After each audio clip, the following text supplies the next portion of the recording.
ตอนนั้นซื้อเครื่องไหนคะคุณแม่ซื้อแค่เครื่อง64 ปลายเดือนกันยายนนี้ก็จะเป็น65แล้วค่ะทุเลาขึ้นเนาะเบาบางขึ้น ก็เลยว่าลองก็เลยตัดสินใจเอาเครื่องนึงมาเอากลับบ้านเลยง่ายๆเนาะแค่เสียบปลั๊กแล้วก็เปิดสวิตช์ก็แพงเนาะเขาบอกว่าซื้อมาทำไมแล้วพนักงานเกษียณแล้วเงินเดือนก็น้อยเครื่องของเราเป็น10เกือบ10 ล้านเนาะเกือบ10 ล้านใส่แต่ผู้บอกเพราะว่าเครื่องนี้นะถ้าผู้ใดใส่แล้วถ้าผู้ใดประมาทนะบ่เห็นด้วยจะมีนั่นตัวใดคล้ายๆว่ามีอย่างว่าถ้าบ่เชื่อก็ลองดูหั่นนะผมแล้วมาใส่แล้วก็เฮ็ดให้ผมเฮานี่นะนุ่มขึ้นแล้วก็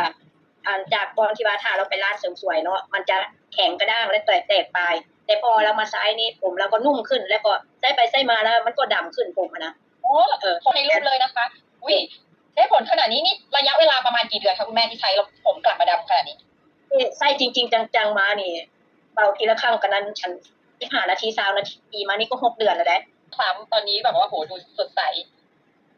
ไปกินสมุนไพรน้ำสมุนไพรแล้วมันกระทุ่งขึ้นมาเนาะมันกระทุ่งขึ้นมาเป็นหลายกว่าเป็นมากกว่าที่รูปนะ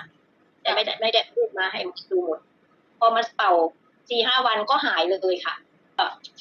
ดีขึ้นผิวพรรณก็สดใสขึ้นค่ะ